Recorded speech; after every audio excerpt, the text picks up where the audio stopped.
અમદાવાદ શહેરના પૂર્વ વિસ્તારમાં આવેલા કૃષ્ણનગરમાં વધુ એકવાર એએમટીએસ બસના ચાલકની બેદરકારી સામે આવી છે।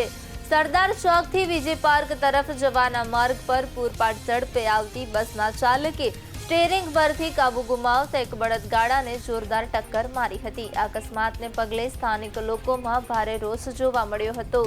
પ્રત્યક્ષદર્શીઓના જણાવ્યા અનુસાર બસ એટલી ઝડપે હતી કે બળદગાડા સાથેની ટક્કર ખૂબ જ ભયાનક હતી। આ અકસ્માતમાં બળદગાડું ચલાવી રહેલા વૃદ્ધના શરીરે ગંભીર ઈજાઓ પહોંચી છે। ગાડા સાથે જોડાયેલા બળદને પણ ઈજા પહોંચી હતી। ઈજાગ્રસ્ત વૃદ્ધને તાત્કાલિક નજીકની હોસ્પિટલમાં સારવાર અર્થે ખસેડવામાં આવ્યા છે।